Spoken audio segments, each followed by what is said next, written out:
this way I'm a little bit less washed out. Okay. I think that's a bit better, isn't it? Yeah. So we're live now. We're good to go. Okay. And yeah. So everybody, it's an enormous pleasure to have today. We have a very special guest, Dr. Crispin Fletcher-Louis. Oh my goodness. I wish we have more than the time, but I want to value his time. And I just want to take advantage of all the questions we're going to be addressing today.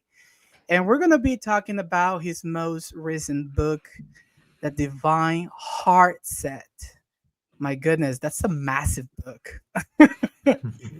It's almost 1,000 pages. Crispin, can I call you Crispin? Sorry about that. And how do I pronounce your name?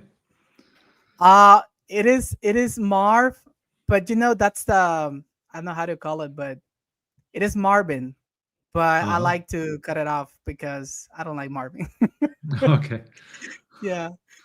So everybody, most of the people that I know, I go by Marv. So if you feel comfortable using either of those, that's okay. That's great. So good to be with you, Marv.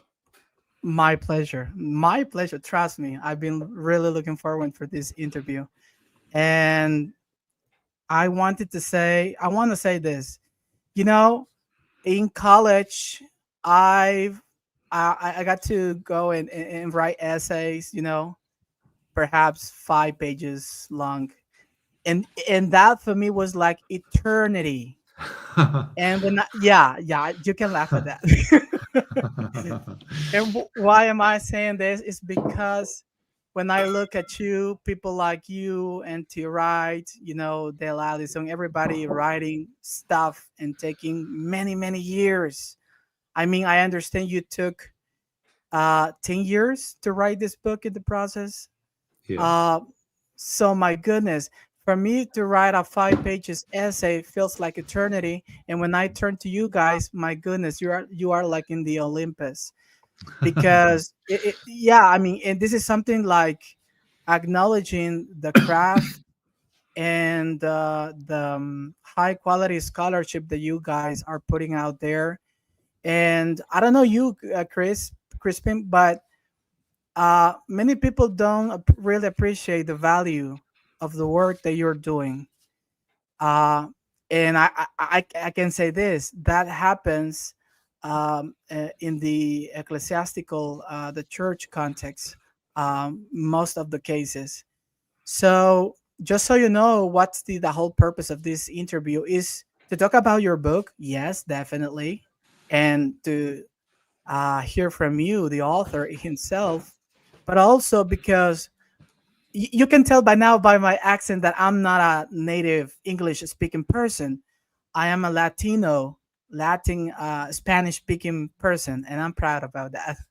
As you should be proud of being a English native speaking person.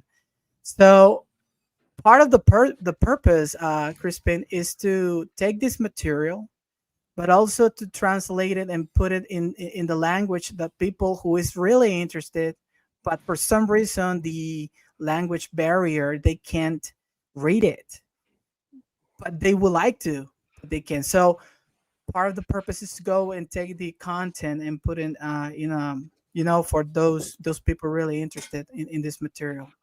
So yes, I don't know if you have some comments before we can jump into the topic. No, today. it's a pleasure, and I'm very grateful for the opportunity, and I hope I'll help your viewers, your listeners, have some idea of what I'm working on and what I've been talking about in this book. Yeah, and let me just add that we are aiming at Latino, but also English-speaking people. So please take advantage of that. So with that in mind, let me hit the intro right now.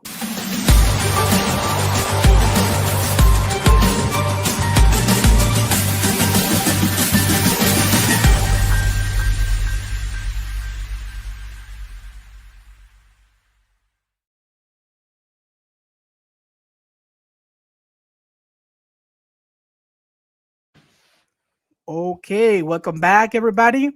We have today a special guest with us, Dr. Crispin Fletcher-Louis. Dr. Great, Crispin, great to be how are with you, you Marv. today? Great to be with you. Thank you. My pleasure. You know, I've been following you like really, really close. I remember you were doing some podcasts with the Bible Project people, which is awesome.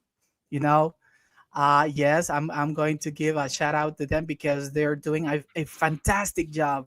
I mean, these people is putting they're working many languages, which is Yeah, awesome, they are. awesome, Yeah, awesome. yeah. Yeah.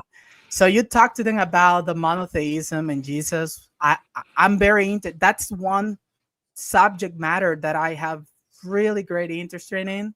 So I appreciate that conversation and Tim Mackey's question and John as well. So, and then I found you doing another podcast for the Script people, Matthew Oh, yeah, Bates, Matthew Lynch, everybody right there. So, yeah, yeah. And then, I noticed about your dissertation, which is Luke Acts, Angels, Christology. yeah. It was published with the prestigious More Civic. And, I came to this conclusion. I need to talk to this guy because Dr. Crispin just completed this massive project with which is the topic of today. But he's also under another big, massive project. Crispin, can you tell us a little bit about that project, which is the monotheism project? Okay, yeah. So, I'm trying to get to the bottom of how come the earliest believers treated or believed that Jesus was a divine being, a divine in a very full sense, identified. Ultimately, they came to the conclusion that he was identified fully with the one God of Israel at some point in the early decades or after his death. So it's a very hot topic, of course, has been for a long I know it time. is. Yeah, how did that come about? Where does it all come from? What does it mean? What's its significance? How does it fit Yep. with other key claims that the believers were making? And so I mapped out a 4-volume discussion about 10 years ago, and I've published the first volume The first already one, in yeah. 2015. And I have a draft of the other 3 volumes, but I got distracted with, before Yeah. I could finish the second volume. I got distracted by the intricate details and questions posed by a key passage in Philippians 2, and so the latest book, actually, the one we're talking about today, this big book here, Yeah. slightly over 1,000 pages, is a My goodness. spin-off from. It's slightly over 1,000 pages if you include the PDF, downloadable PDF for the indexes. Yeah, So I found that. so that's a spin-off from the main project, which is that 4-volume quest to understand the origins of a divine Christology. Yeah. Thank you for that. Crispin, this is another. I need to ask you about this. Sorry about that. I suspect that you've been probably asked many times about this. I'm not sure you can tell me, but Crispin studied at Oxford. So can you just tell us what it feels like to be that experience to study at Oxford? How's that? Well, I was very fortunate. Yeah. I got to be there at a really great time when Okay. there were both Ed Sanders and Tom Wright, often lecturing back to back. Yeah. Sanders would say one thing to a crowded hall of students, and Tom Wright would come in pretty much straight afterwards and contradict some of the things that Ed had just said. And also there were other people who stimulated me greatly. My PhD supervisor was a guy called Christopher Rowland, and I owe him a great debt for many of the things that I've come to see in the realm of apocalyptic and Jewish mysticism. Oh, I like that. Yeah. Which weren't really concerns of Tom Wright's or Ed Sanders so much. So Chris Rowland's work and teaching complemented the other guys. Yeah. Yes, it was an energetic time, a thrilling time where lots of people were questioning, received wisdom, and it was a creative, lots of creative conversations. Yeah. The great N.T. Wright. Oh my goodness. Yeah. He was asked about the question of God. I think it's Christian origins, the question of God. And he was asked about if he's working on another book in the series. He said, "We are." Yeah. I don't know if this is something of a British scholarship. You can tell me about that. But you guys, Barkley is another guy, the late Jimmy Dunn, and I can go on and mention some other big names. But you guys, are you trained to? Is this part of your training to have? I don't know how to even to formulate the question, but are you trained to write a lot to develop that craft? To write big books. Sorry about that, but I can't believe it. Yeah, I'm not sure why that is. I remember Tom Wright impressing me early on in his lectures. There was one particular lecture where he talked about how everything he was going to do in teaching us was attempting to answer a series of big picture questions. And so everything fitted in with the, I mean, he's sometimes criticized for this, but yeah, I think it is methodologically a good way to proceed, to have have a clear sense of what are all the big questions and how do we answer them, even if you don't get to answer them. Even if you concentrate on some discrete niche topic, so always be thinking about how it relates to other questions. So, but I've also been fortunate in that I haven't been working full time for a college for the last 10 years. So I've had lots of time to think and probe deeply into matters of the precise meaning of words and phrases in Paul's letter to the Philippians, for example. It's an interesting question. Why do British scholars tend to write big books? I'm not saying that you call them American scholars. I'm not saying they don't have that. I mean, we have pretty big names like really writing lengthy discussions and books. But in my experience, British people, British scholarship, it's like a I don't know. It's something, a distinctiveness of you guys. Yeah, I think we could possibly claim Douglas Campbell as another example. Oh yeah, he's a New Zealander, but he did spend some formative years in King's College London. Yeah, so he's another example. For sure, Doug. I'm planning to talk to Dr. Campbell to come onto the show to talk about his apocalyptic and justification. His most recent book with John I don't know how to pronounce it. John Depew. I don't know. Please forgive me. I'm butchering his last name right there. Okay, so that's sidebar, people. Now let's dive right in. Crispin, I need to ask you before I can launch my first question, which is right here popping up on our screen. Can we say that your book, I mean, it's a 10-year project. I was reading on the website. I found that over there, and it was of a great help to formulate the questions.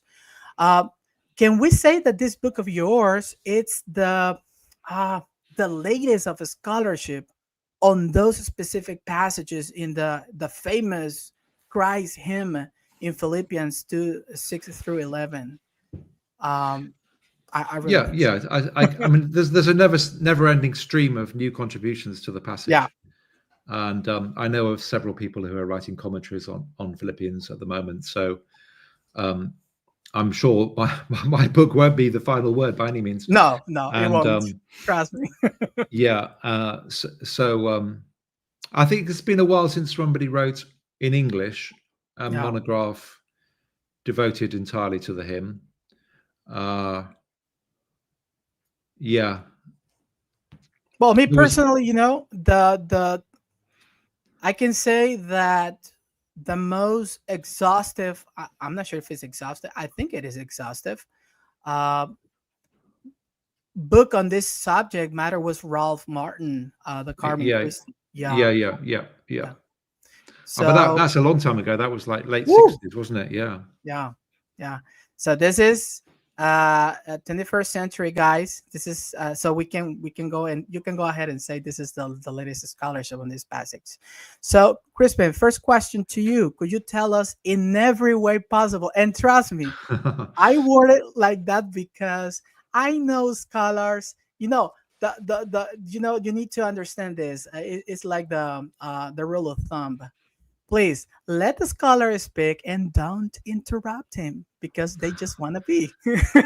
So, Okay, in well, every way possible, Crispin, can you please tell us what made you change your mind with regard with Philippians 2? Because it's something that you wrote on your book.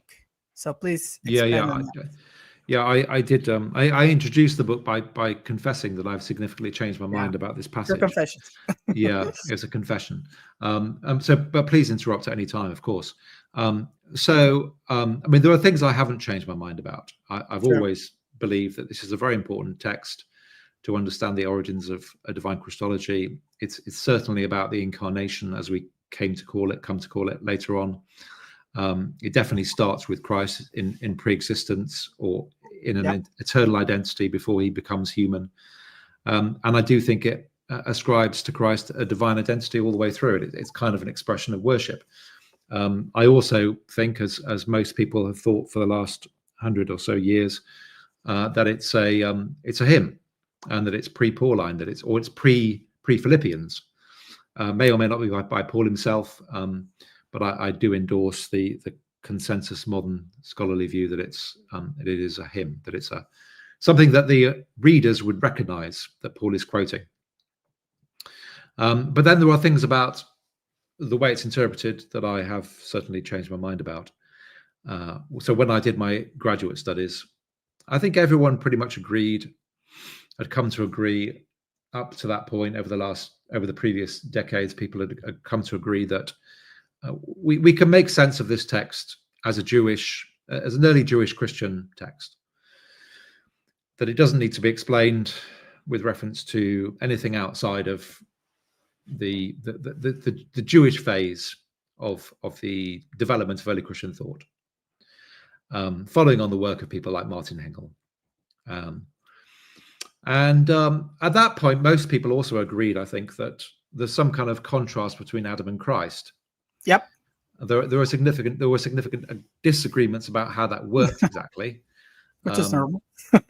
with Jimmy Dunn famously arguing that the contrast between Adam and Christ means that Christ is not really pre-existent. But most people, I didn't know that. yeah, that's Yes. the view he propounds in his Christology in the Making. Very controversial at the time. But there were other people who thought that there was a contrast with Adam, which didn't require us to reject the pre-existent incarnational shape. Yeah. So there were disagreements about how exactly that worked, but everyone pretty much agreed that that was a key feature of the text. Are there allusions to Isaiah's suffering servant? Perhaps not. Mm-hmm. Lots of disagreements about individual points of translation and interpretation, but broadly speaking, people are reading it, interpreting it within a Jewish and scriptural framework. So my conversion, my progressive conversion that took place over several phases of moving further and further away from the received wisdom, came about because the more I studied the hymn and examined carefully its language and wrestled with its difficulties, I came to the conclusion progressively that it uses and creatively interacts with non-scriptural language and themes, and specifically Greco-Roman and pagan language and themes, especially in the first half of the passage in chapter 2, 6 to 11. I also think that in 3:20 to 21, there's more of the hymn. Yeah. So part of the issue for me here is that the hymn really lacks the kinds of connections to the early gospel stories that we might expect. Mm. And that needed to be explained. There are macro structure connections to the Gospels, but there isn't all the things that make for the distinctive portrayal of Christ in Matthew, Mark, Luke, and John that you would expect. Jesus doesn't teach in the hymn. He doesn't do anything in terms of signs and wonders. He doesn't have 12 disciples. Yeah. It's not even clear where he dies. It could be anywhere if you just read the hymn in isolation. No. So, and I also worked very carefully. I came to the conclusion that to really fathom what's going on at key points, I needed to do some hard data analysis of what the Greek for key phrases actually means. So a lot of work with the Greek ancient text database, TLG. And that stands for? Oh, thesaurus linguae. Just for our layman people out there, who have no idea. No clue. Okay, so it's an online database that has all the ancient Greek texts. Wow. Searchable. Imagine that. Invaluable. It's a resource that I think is revolutionizing New Testament study. I didn't know about that. I mean, I literally have no idea it existed. Okay. Thank you. To use it, you need to be part of a university. For the subscription is pretty expensive. But so let me just give you some quick examples of the point I'm making here. So by all means. In verse 6, there's the language of divine equality, which is Greek language, especially for the status or the identity of certain exalted divine individuals, rulers and kings. You don't have that divine equality language anywhere in Scripture, in the Old Testament, Hebrew Bible. Similarly with form of God, the first line, who being in the form of God, is again not scriptural language. It's not an expression or way of talking about Adam or anyone else or anything else in the Hebrew Bible. It's a typically Greek way, though, of speaking or thinking about the physical shape or the appearance of the gods. Yep. If that was a way of talking about Christ as some kind of Adam figure, you'd expect image of God, not form of God. So also with the word haupagmos, which is usually translated something like something to be grasped or robbery or something to hold on to. I guess we might come and talk about this later on. That's not an Old Testament word, but it is a word which identifies a phenomenon that was well known to Greeks and Romans. And then the really big kind of conceptual hammer to my head that I had to reckon with, that I had to be honest about, was that in verses 7 to 8, the language that describes Christ's incarnation comes from the world of pagan stories about the God's self-transformation. So from Homer onwards, we have stories which were hugely popular in the Greek world, in the Hellenistic age, stories of gods and goddesses visiting mortals in disguise. The Greek gods are shapeshifters who come disguised as ordinary humans or maybe as some animal form. They come for various purposes, to test mortals, to punish them. And everybody knew these stories, and they used conventional language. Now, the thing is that the hymn, Paul's Christ hymn here, at several key points uses the technical terminology for these stories. So when Christ took the form of a slave and became gnomenos, from the verb ginomai, in human likeness, the hymn uses the technical terminology from those stories. It's not using the language of the Gospels. It's not using the language really at all of Old Testament, of traditional scriptural language. So that's just one of the ways in which I think the hymn, I was forced to concede that the hymn is interacting with Greco-Roman non-scriptural themes, debates and issues. And perhaps we'll get to some others later on. There's a philosophical thread through the passage.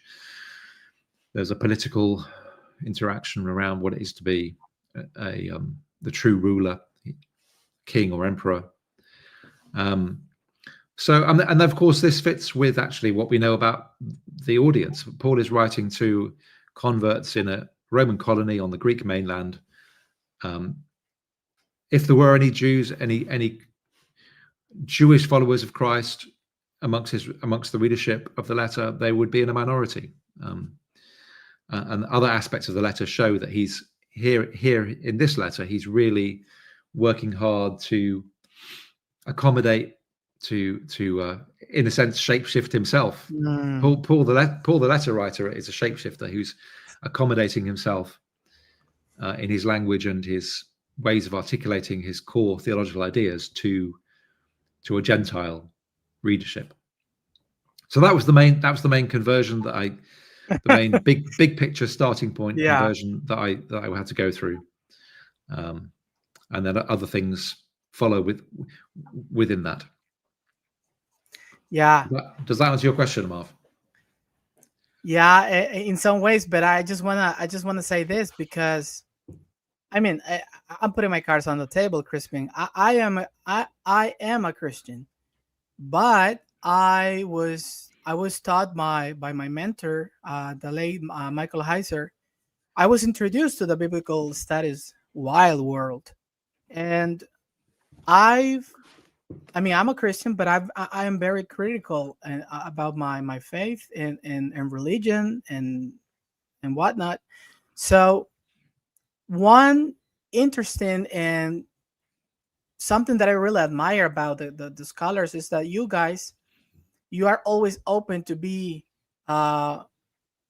criticized in a very informed way, but also you are open to be, stimulated to change your views, to be evaluating other positions on any different topics, and you are always doing that. Unfortunately, that doesn't happen very much in our church context. Unfortunately, yes. Let me underscore that. So here's an example, Crispin. You knew something, you hold to some position, but then you went to this process and something happened, something changed. You acknowledged it right from the get-go. And this is a good example about that. And I'm pretty sure that's not the only place where you need to, stop for a moment and think, okay, let's try this. and that's what true scholarship is all about, right? You guys are in a conversation with multiple voices, paying attention to what this other guy is saying, what they're writing about any specific subject matter.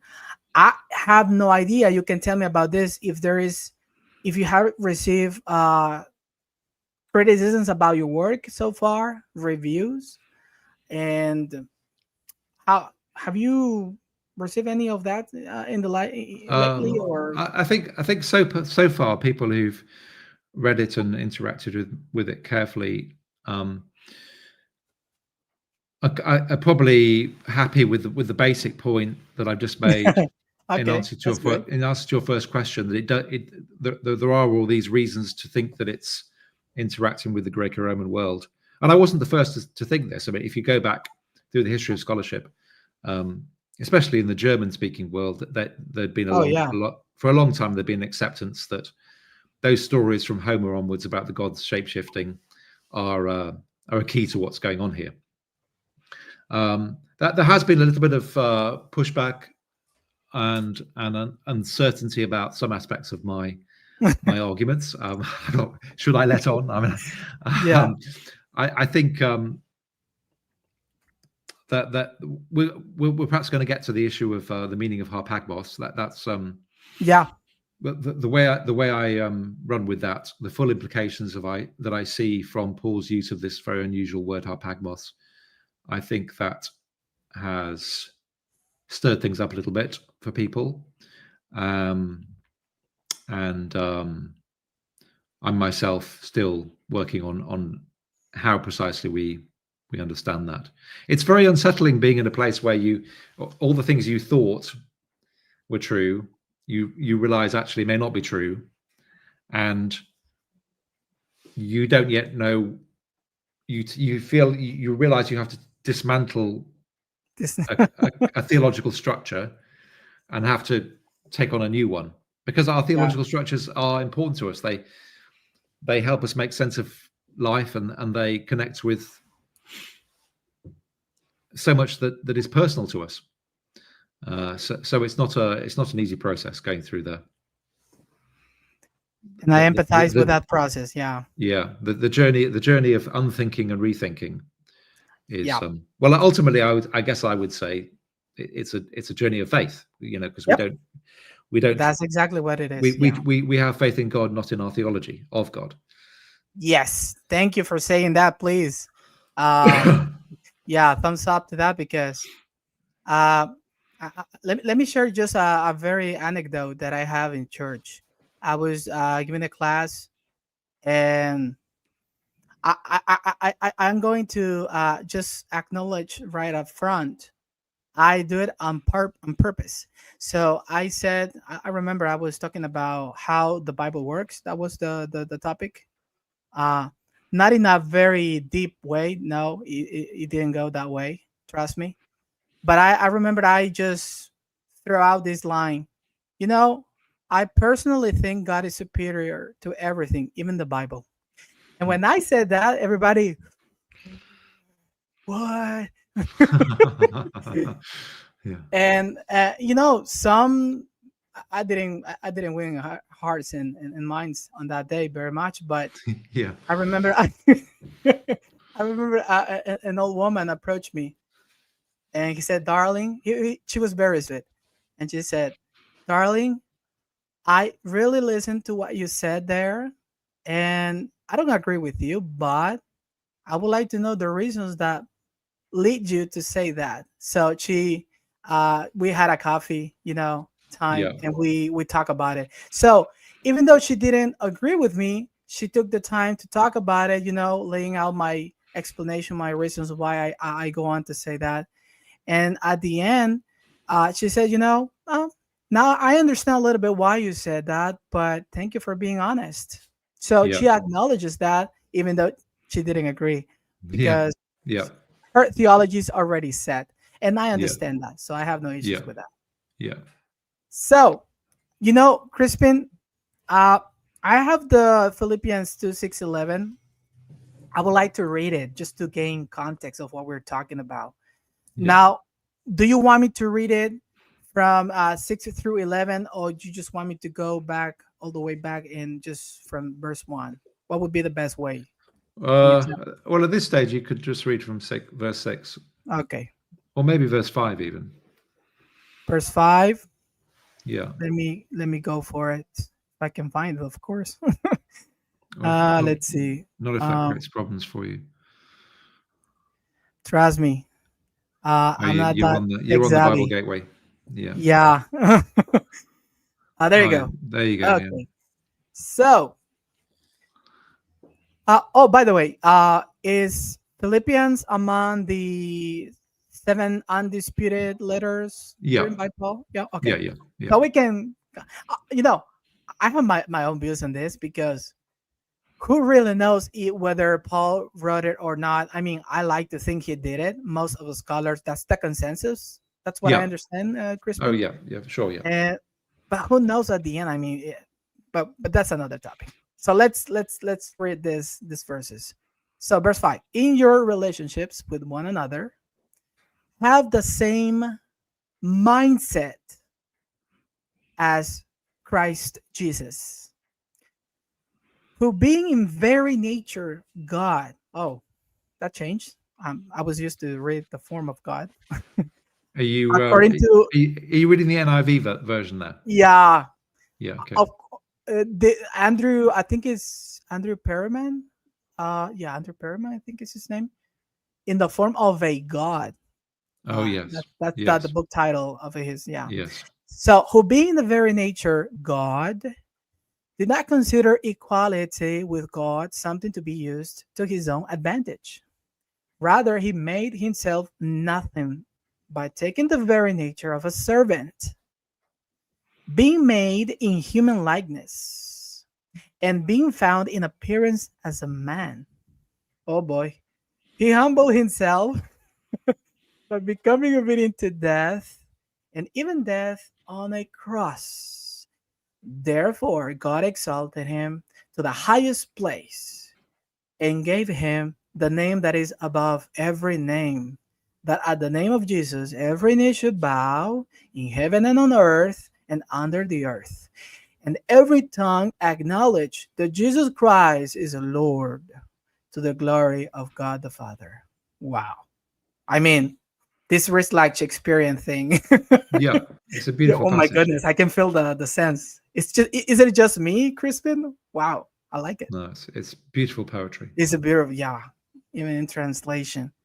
So let's go. I don't know if you have comments about this. If you don't, we can go on the second question of the interview. You let me know. Well, I mean, I could talk to the cows come home about this translation. I mean, Okay. why don't we go to your next question? Let's go to another question. The second question we have here. So, Crispin, can you elaborate on the theological and rhetorical connections in Philippians 2 6 through 11 to the rest of the letter? Yeah, so this is a huge topic, and it's something Yeah. that where there's been significant, steady progress through the period of modern scholarship. Some connections are pretty straightforward. Others are a little more subtle. So here's some obvious connections. In this hymn, in this passage you just read, Marv, Christ takes the form of a slave, Yep.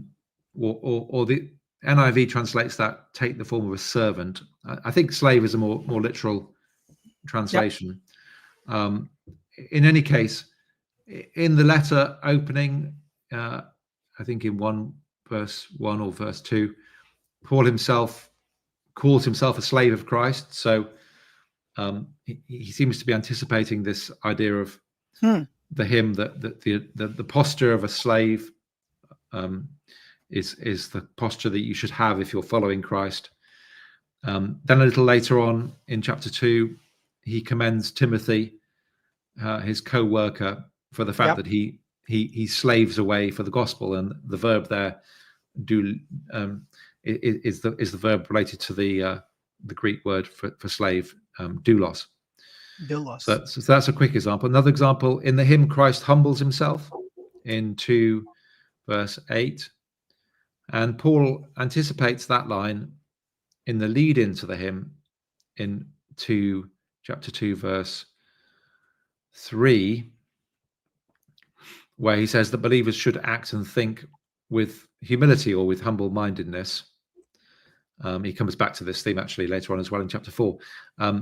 So that we're invited to have humility that's somehow Christ's humility. Yeah. Somehow, there's a debate about what's the relationship. Is this imitation of Christ, or is it something deeper? That's you, Christi. Yeah. Christ was obedient unto death in 2:8, and then immediately after the hymn in 2:12. I'm not sure what your version says, but I think you can translate 2:12. I want to go with the NRSB UE, but I don't. Oh, there you go. That is right here. Yeah, you could go with that one. It's certainly different from the NIV. Oh, it is. It is. What verse are you in? 8? 2:12. Could you take us to 2:12? Okay, so your version. Oh, what happened with the 12? It's gone. No, you had it a moment ago. Keep going. There we go. Okay. So your that version on your screen. Therefore, my beloved, just as you have always obeyed me. Well, I'm not. There is actually no me in the Greek. Oh, really? Yeah, this is one way in which the new RSV updated edition is a bit is not ideal in my view. Yeah, we're gonna hang that translator. It was probably a committee. Anyway, anyway, you can see there that that language of obeying, is the same as what was said of Christ a few lines earlier in chapter 2 verse 8. So Christ's being obedient is a model for the believers being obedient. I think Christ is obedient to God, and he's we're to be obedient to God. Yeah. Anyway, so you can see that Paul signals already in 2:5, immediately before the hymn, that he wants readers to be attentive to these connections, where he says, well, my translation would be something like, "For you have this heart set, this way of thinking." Translation. Have this heart set, verse 5, this way of thinking, feeling, and acting in and among yourselves, which is the heart set of Messiah Jesus. Or the new RSV updated edition says, "Let the same mind be in you that was in Christ Jesus." Yep. So he's citing this hymn because he wants the readers to see the connections between who Christ was, how he behaved, and how those who follow him are similarly to behave. So there are all these kinds of linguistic thematic connection between the way Christ is described and the way his followers are to live. So those are always talked about in the commentators. Do you want me to give you more? Do you want me to give you a divine heart set novelty? Yes. Okay, so there's a really intriguing feature of this description of Christ in 2:6. Okay. Where nowhere in the Gospels does Christ make a decision or think for himself before he comes to earth. He's in the Gospels. He's sometimes sent from God to the Father. Sent from God, yeah. So he's just being obedient. He's just responding to what God, the Father, says. Yep. Whereas in 2:6, in Philippians 2:6, he regards the matter of equality with God as not something, not harpagmos, whatever that means. And then he seems to come of his own accord. He's not sent. In this passage, he's not sent by the Father. He just chooses to come himself, to self-empty and humble himself. Yeah. So where does this come from? Or why does the hymn put it this way? Well, in my book, I argue that what's partly going on here is that Paul or the hymn writer is portraying Christ as a virtuous God or a virtuous individual, virtuous person who truly knows himself. He knows that divine equality, which he has, is not this but that. It's not divine. It's not harpagmos. It's not seizing people aggressively. It is self-emptying for transformation to serve humans. Crispin, just to break in right there very quick. That Greek word, harpagmos, I don't know how to pronounce it. Is that Greek word related in some way to the harpazo rapture? Yes. Thing? Yes. Oh, thank you. Yeah. So it's related to the idea of seizing, of rapture. Yeah. Of aggressive seizure. Aggressive seizure. Yeah. Yeah. So in verse 2:6 and onwards, Christ is portrayed as this independent, self-knowing. He knows what godness is. He knows what divine equality is. Yeah. And he's praised for this. Now, in the Greek world, one of the virtues was self-knowledge. There was a famous inscription at a temple in Delphi. The maxim. Yeah. Yeah, the Delphic maxims. One of the key ones there. You go and visit the temple, and you see this inscription which says, "Know yourself." Know yourself. Yeah. Yeah. Gnothi se auton. Very famous Delphic maxim. And it was connected with other virtues, with the virtue of temperance and or chastity. And so in my book, I argue that what's partly going on here is that the author of this hymn is portraying Christ as a self-knowing God. That's interesting. And he's doing this for a very specific reason, which connects to other things he says in the letter, because he calls the Philippians in chapter 1, verse 27. He says to them, "Only conduct yourselves as citizens worthy of the gospel of Christ." Yeah. So he wants them to behave, I argue, as if they are model Greek and Roman citizens, people that know and truly live according to the ideals of city life, civic life. Yeah. And so he's presenting Christ as almost like the ideal statesman, the perfect statesman who knows himself. That would be your prime minister? No. Well, unfortunately, I mean, No politics. No how many politics. how many of our political leaders live up to this ideal? Oh my goodness! Don't go even there. Sorry, my bad. But I mean, we've all worked with people who, to one degree, we talk about self-awareness, don't we? Yeah. We recognize that good leadership is self-aware leadership. Yes, definitely. It's the same thing.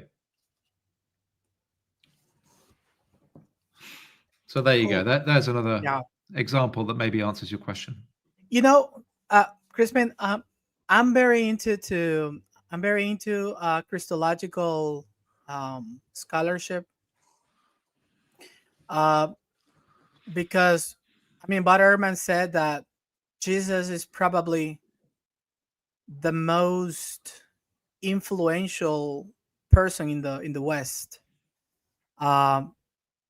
So why wouldn't you would like to know more about this guy? I mean, so I'm very interested about the Christological debates, developments, conflicts, and as you said at the outset of the show, how they started to regard Jesus from the beginning. What happened, as Jimmy Dunn said in his book, the Christology in the Making.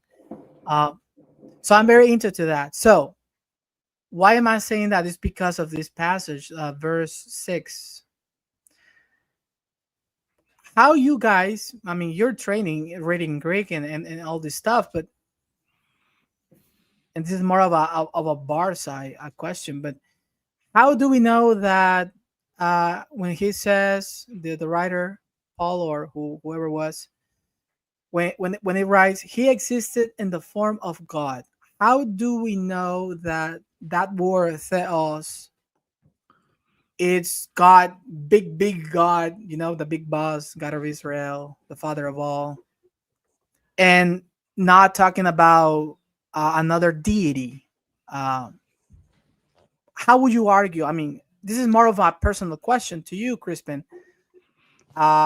It's something that we don't know, or we assume it's is referring to the God of Israel, or it's something that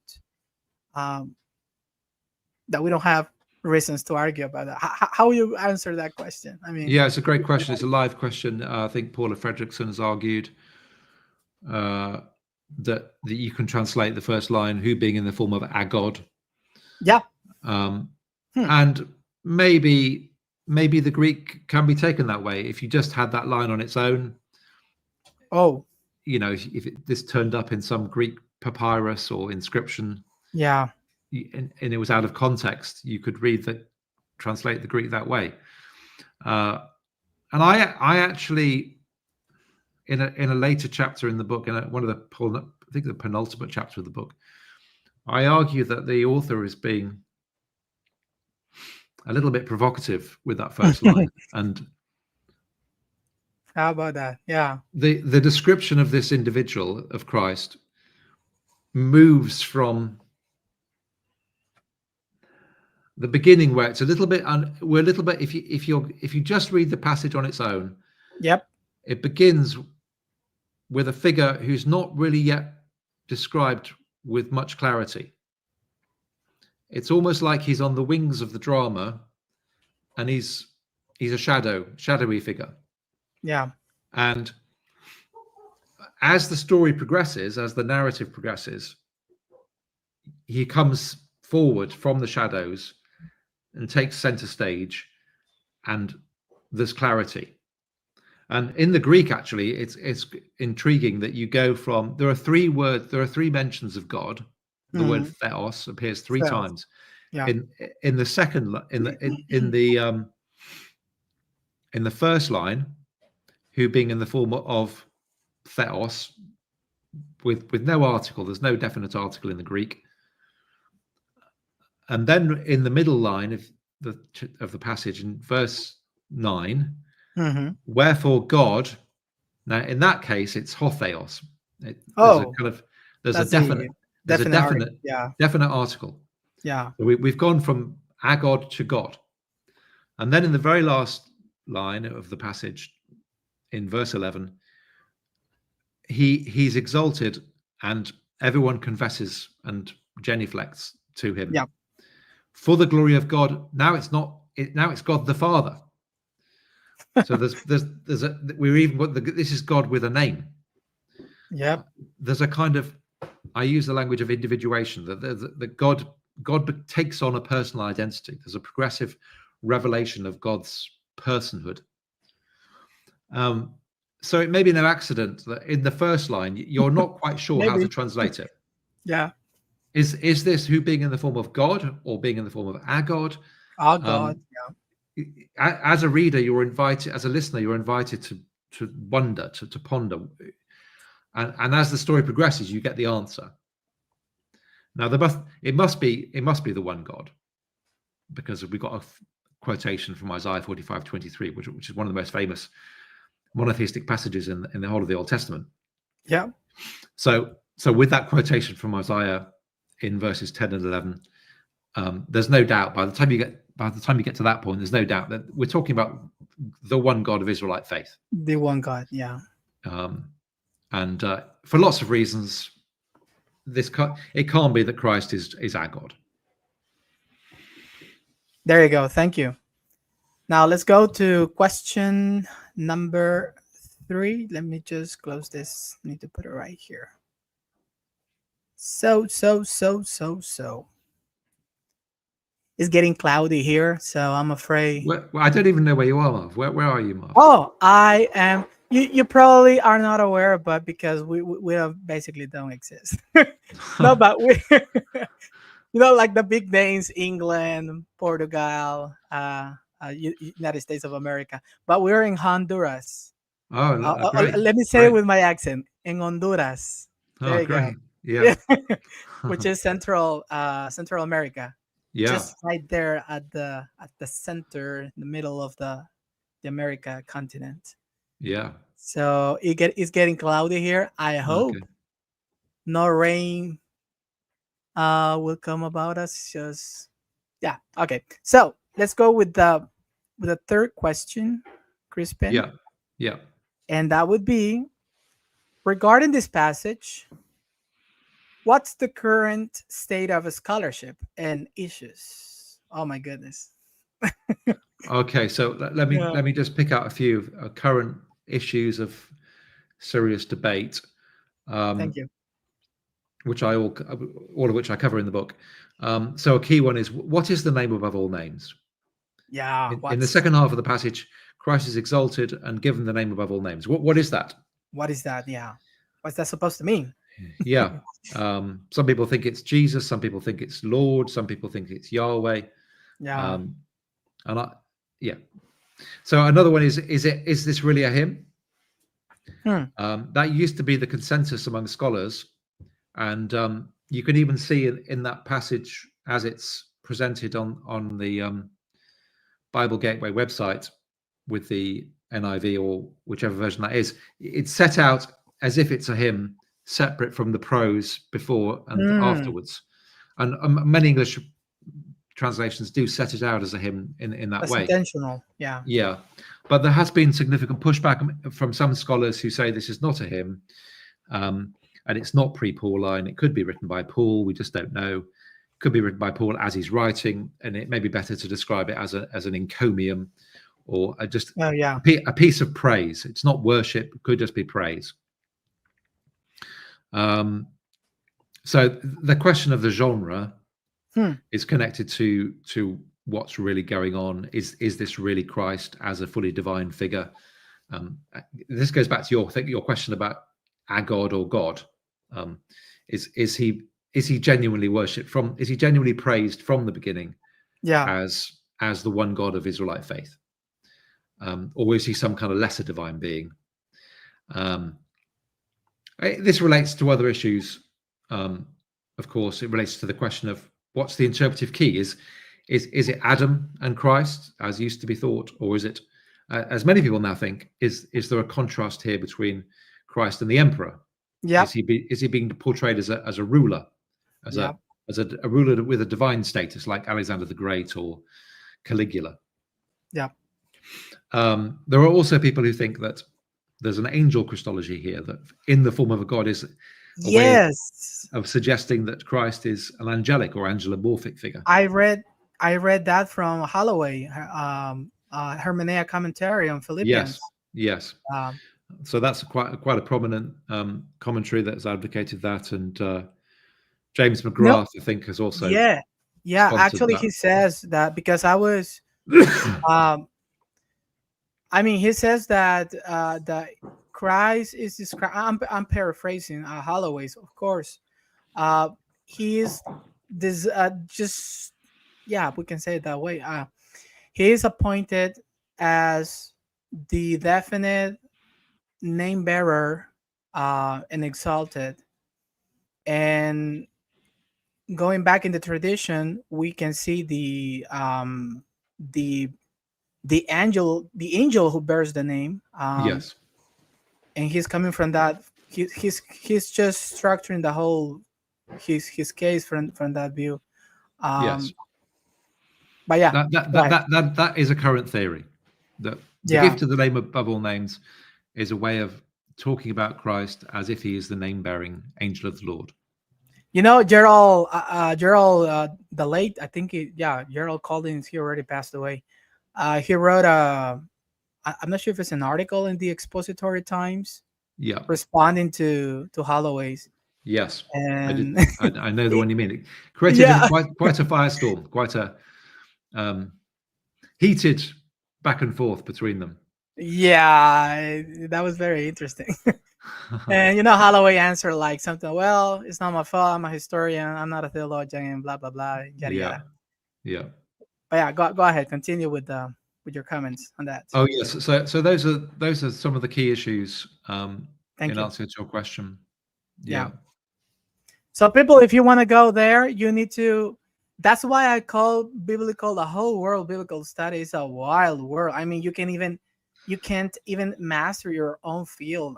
My goodness. I was reading a comment from you on I think it was on a Facebook post by David Burnett. I'm not sure.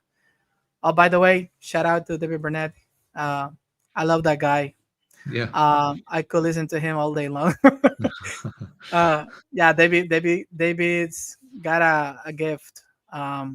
So yeah, you were your comments were about how in the world people is trying to what's the word? I'm paraphrasing here, but trying to keep track of Old Testament scholarship plus New Testament scholarship. That's insane. My goodness. And this is in regards to this question about the current state of the scholarship and issues.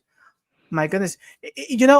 In my personal experience, Crispin, it's a touch of humbleness, like to acknowledge that I don't know. If I know something, that's proof that I don't know anything. Because there's a lot of literature out there. You guys, oh my goodness. Wow. People is coming with new books, new monograph, new articles. Can you stop for a second? Well, if you follow Socrates, the true mark of the wise person is the fact that they know that they know nothing.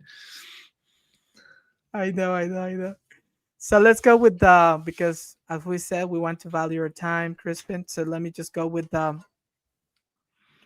mean, if I were in England, I would invite you with a coffee or whatever you like to eat, and we'll sit down for hours till our minds get numbed. Yeah, I hear the coffee in Honduras is good coffee, so that would be great. Yes, sorry about that. I just disrespect your tradition. It's not coffee; it's tea.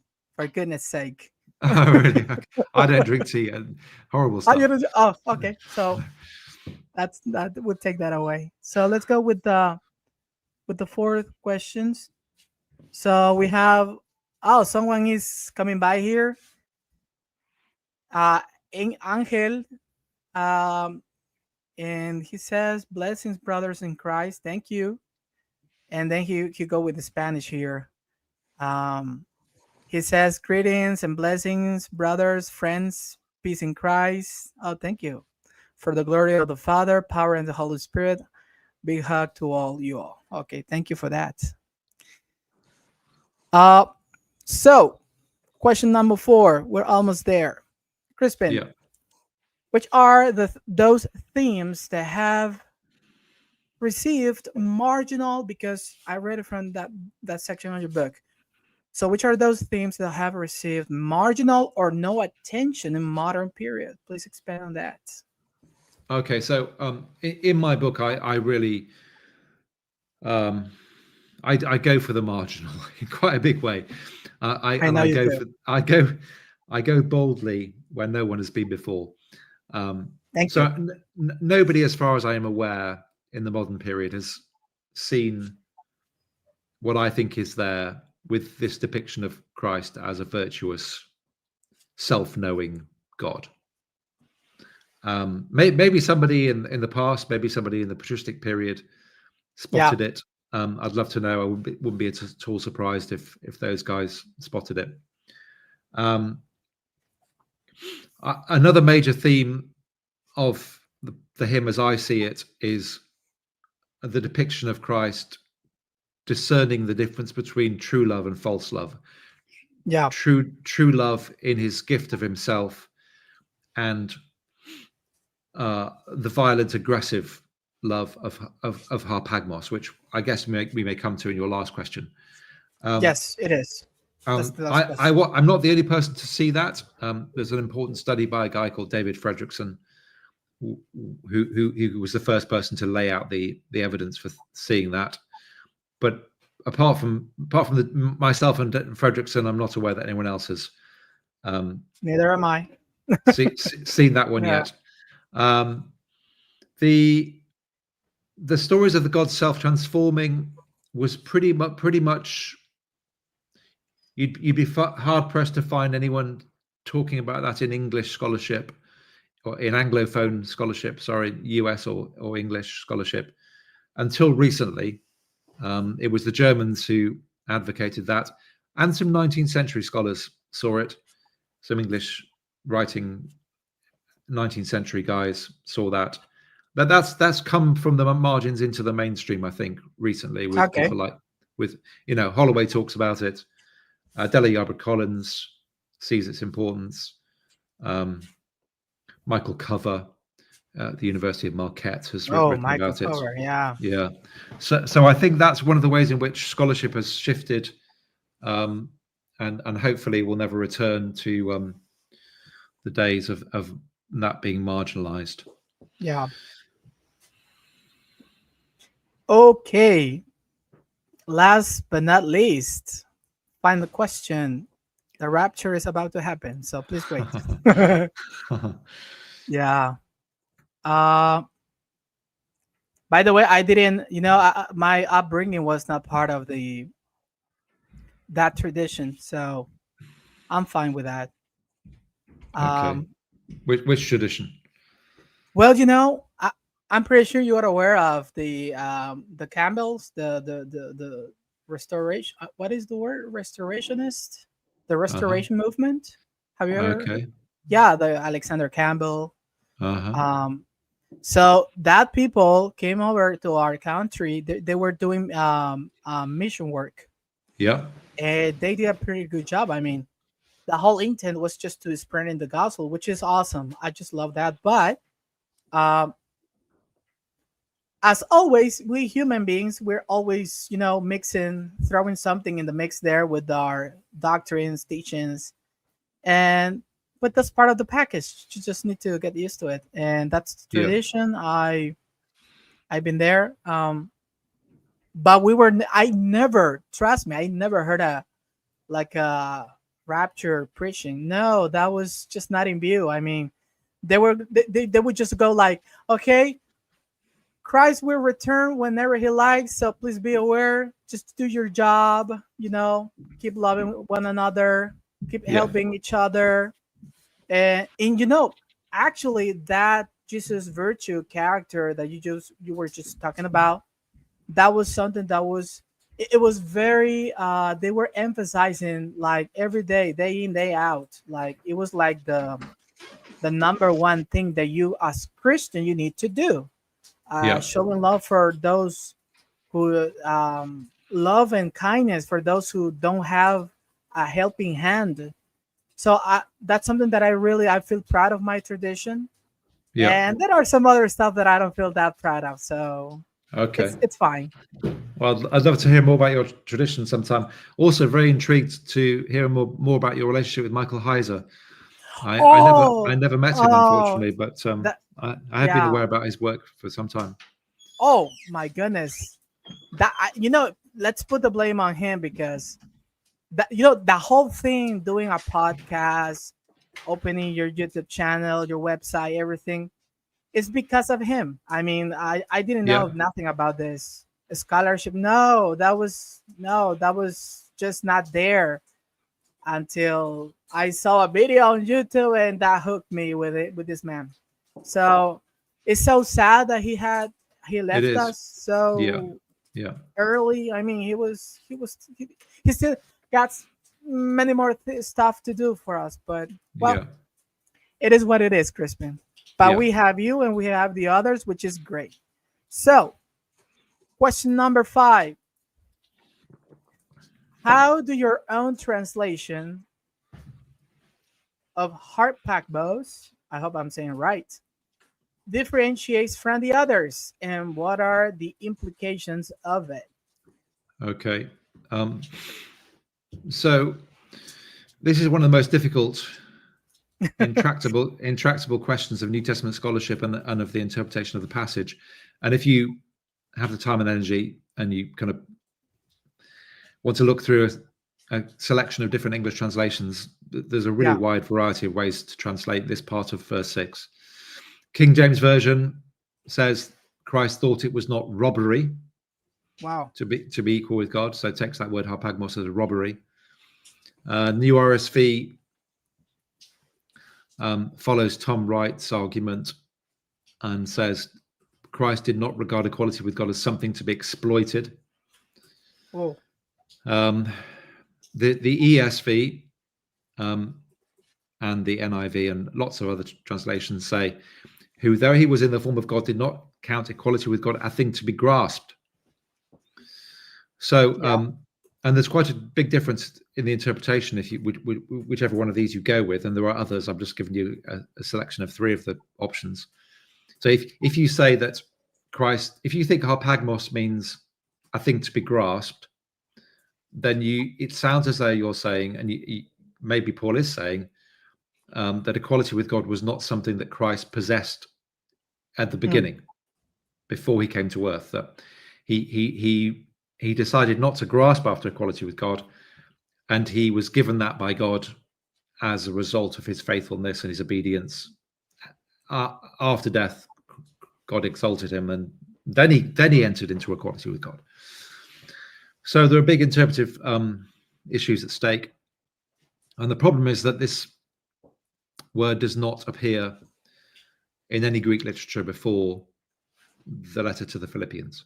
It's not in the Old Testament. It's not in the Greek translation of the Old Testament. It's not in any secular or any kind of non-Jewish Greek literature before the 1st century. And after Philippians, there are Christian writers, church fathers, who sometimes quote this passage. But apart from those quotations of this verse, there are very few times that anyone uses the word harpagmos. Instances which you might call independent examples that are not connected with Philippians, that would help us understand what the word means. So the way I arrive at my translation, which I'll get to in a moment, is distinctive in a couple of ways. So I think, and the King James Version also thought this, that this is a word which ends in mos, harpagmos. And in Greek, we don't really do this in English, but they used endings to say what kind of a word was. And mos words are doing words, action words. So aspasmos, a greeting, brugmos, a gnashing or grinding of your teeth, klauthmos, a weeping. So if you follow the normal pattern of the way Greek words are formed, then a harpagmos must be some kind of action. It's unlikely then to be something to be grasped. That's an object or a static concept or something, a status maybe. So King James Version gets this right in as much as the word robbery, which King James Version uses, describes an action, robbing. But I think King James Version is probably wrong, because there are other Greek words for robbery which Please don't say that. which the passage would surely Not have the used. King James, come on. That's right. Just kidding. So I start from the evidence of Yeah. how the word is used in the two or three passages which are independent, which remarkably New Testament scholarship has almost completely ignored until recently. And I try to show that the meaning in those texts actually fits really well with the hymn. Oh. So in those independent texts, harpagmos denotes something that we don't really see today, at least not in the West, in the modern West. And it denotes an act of kidnapping somebody for marriage. Kidnap marriage or bride napping.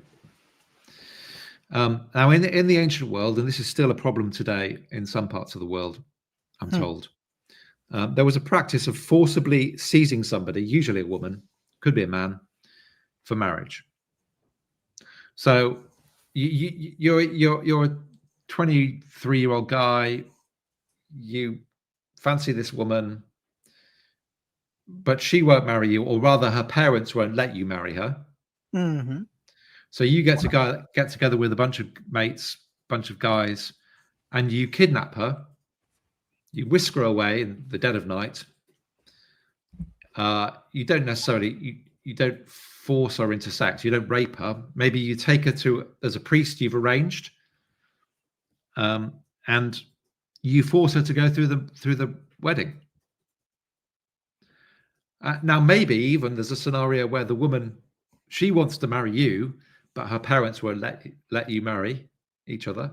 So together you go through this forced marriage, this kidnap marriage. More often it's just against the will of the kidnappee, the person that's kidnapped. And although there was some debate about whether this was acceptable, it was a recognized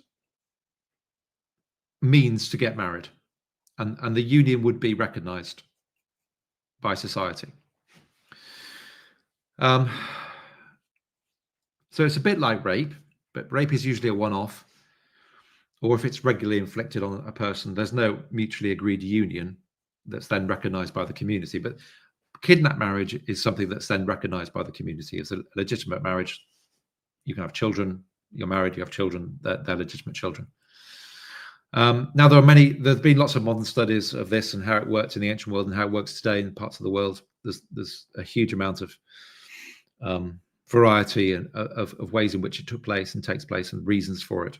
But it usually involves one party being a stronger party, and they use violence, sometimes deception, to force the weaker party to agree to a lasting union, a marriage.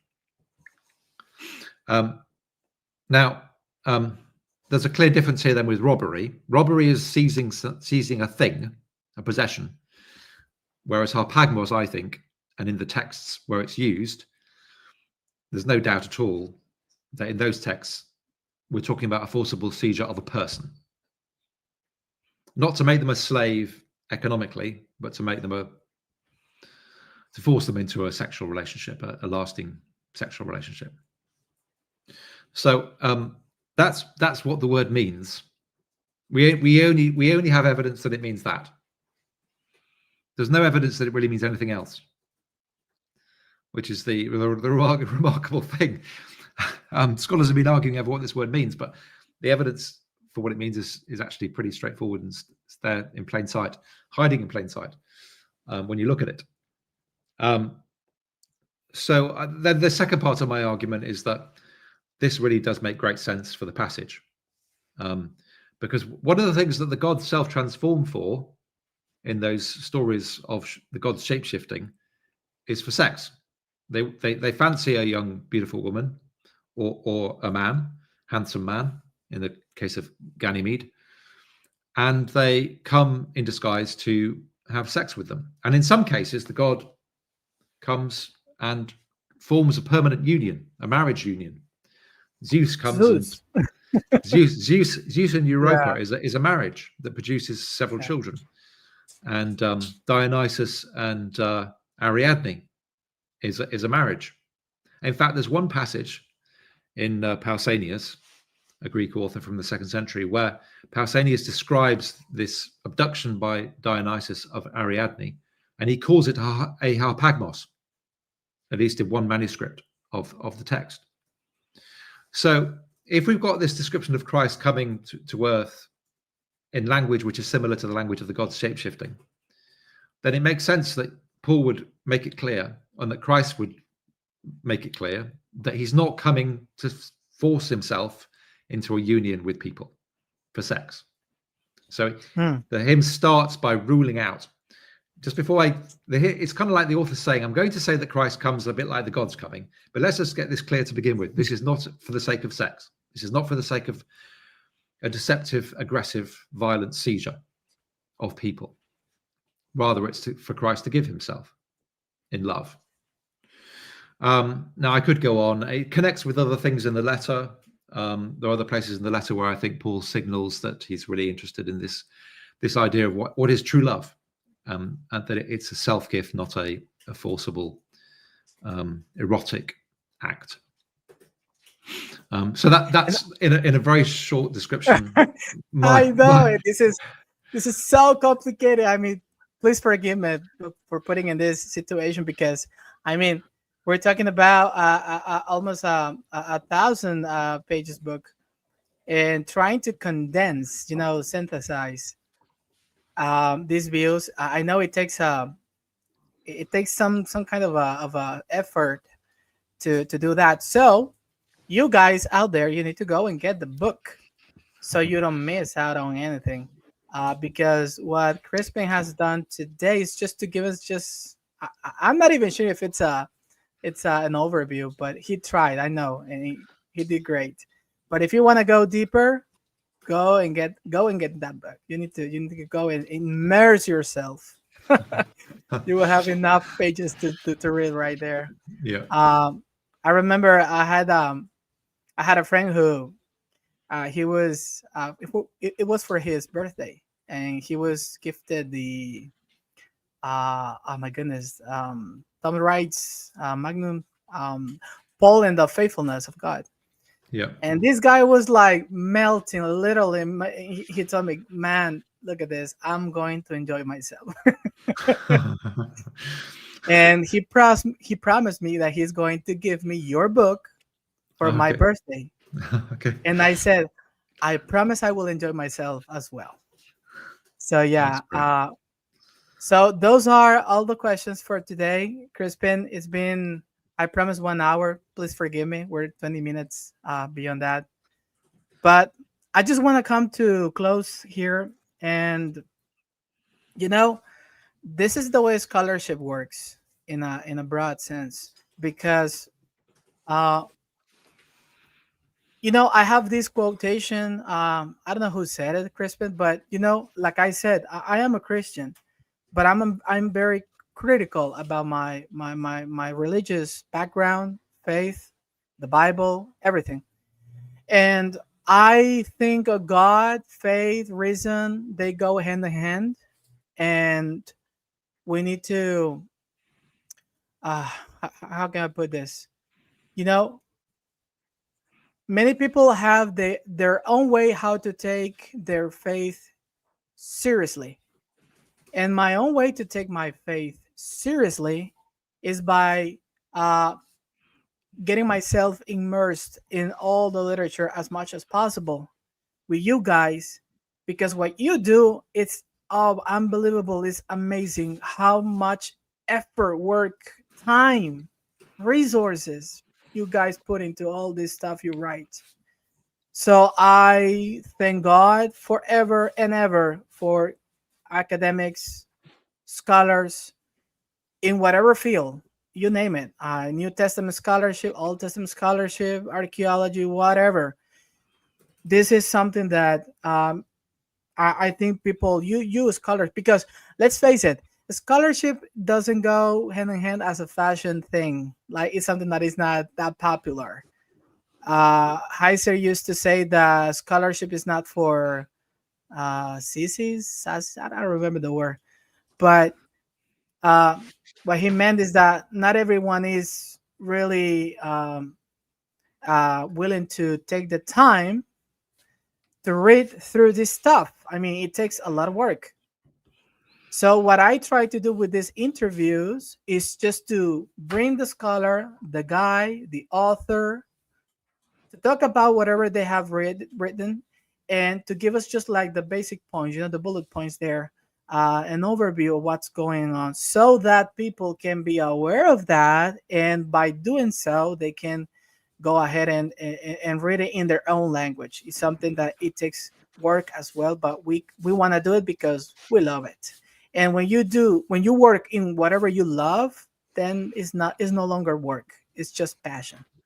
And so I'm pretty sure Crispin is passionate about writing stuff. I wouldn't do it. I wouldn't do it. I wouldn't Trust me, recommend it. Crispin, I was suffering to death when I was writing my 5 pages essay. And I remember it was about the feminist liberation was started by Simone de Beauvoir. Eh, but oh my goodness, I was just waiting for to be finished, because and when I see these guys writing thousands, 900 pages, my goodness, hats off. That's all I can say. Hats off to you. Well, So, Crispin, any final words and comments, please share that with us. Just to echo your gratitude, I'm grateful for the work you're doing here, Marv, in making accessible, hopefully, some of the important work that's been done by Thank you. by scholars around the world. And so keep up the good work. Yeah, I'm going to share this with you and with the audience watching this video. I'm doing it due to therapy purposes as well. Okay. Yeah. How do you mean? This because how can I say this? When I am doing this, doing the editing, interviews, reading, all that stuff is really therapeutical to myself, because it's a way to connecting with people in every place in the world, whatever they may be, and expanding my view, my landscape about my, as you said it before, my faith journey. And by talking with guys like you and some others, my goodness, the way I treat I live my faith is really, I'm widening the way I am living it and the way I understand it, because it's not all about my context. That plays a part, of course, but there are many people out there, unbelievable, amazing people out there, who have different experiences about their faith, about how they think about religion, how they talk about religion, how they live through religion. And that's in my thinking, that's something you can you need to take advantage of that, due to the technology and the explosion of information that we have today. And I thank God for that. Yeah. So it's in my faith grows, enhances, it brings a strength to my faith. And I just love this. I mean, like I told you, if I were your neighbor, Crispin, I will invite you to have some breakfast or lunch or whatever Yeah, to that'd talk be great. hours about this Well, because it's amazing. I look forward to the time we do we sit down and have a drink or a meal together, Marv. Oh, we need to save money and to go to England.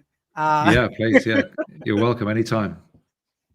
Thank you I about that. live in a beautiful part of the UK, the Cotswolds. So Yeah. you'd be most welcome. So, just to remind you, Crispin is working on that project, the monotheism, Jesus and monotheism project. The first volume is already out there, so please be on the lookout because he's working really hard. I'm pretty sure about it. Are you in a teaching position nowadays, or just full? Yeah, I teach PhD students. I can supervise a PhD. We don't have any undergraduates in the university here, just postgraduates. Oh, so it's a slightly unusual situation. Yeah, I'm not used to that. I'm not used to hearing that. Are you still in the please? I want to pronounce it well. Gloucestershire, is that how you pronounce it? No, So it's not. I shouldn't laugh. Gloucestershire. Gloucestershire. Gloucestershire. Gloucestershire. Okay. Yeah. It does. Yeah. If you see the letters on the page, the word on the page, it doesn't sound like that, but that's how you pronounce it. Gloucestershire. Yeah, I'm just pronouncing it the way I read it, so wrong. I know that Scottish people, Welsh people, Irish people, although they are, they belong to the whole. How can I say this? They are part of the big United Kingdom. Well, not all of them, right? But they have different accents, right? It's not the same thing. Just to listening to Sean Connery. Yeah. Mel Gibson had nightmares with that accent when working with that Sean Connery. And he asked, he was saying that there's a word. Yeah. But I loved, let me tell you, I loved the late and famous Shakespearean actor Laurence Olivier. Crispin, I have devoured hours and hours about this man because I love acting. I'm not an actor. I'm not an actor. No, but I love the craft. Yeah, and this guy was huge in those days. Yeah, he was. Yeah. But there you go. Now we're throwing acting into the mix. But no, people, thank you so much. Thank you so much. We'll see you next time. We have some other interviews coming on to the show. Please be on the lookout as well. Crispin, once again, thank you so much for your time, your scholarship, your book, for sure. Thank you for that. And we hope to see you once again. Remember, this is a platform for you. And whenever you have some other thing to talk, we would like to have you right here for sure. So with that in mind, we're saying bye now. And please remember, we have an interview coming with the one and only John J. Collins to talk about the apocalyptic imagination, which was translated into Spanish. Crispin, by the way, if you happen to translate your book, this book, The Divine Heartset, into Spanish, please reach me out. Don't hesitate. Okay. It would be a pleasure to translate it. Yeah, you're very welcome to. And I'm pretty sure Jesus Christ will be coming on the time that I complete that work. Yeah, not a quick and easy piece of translation work, I'm afraid. Yeah, great. Okay. People, bye now and take care. Take care.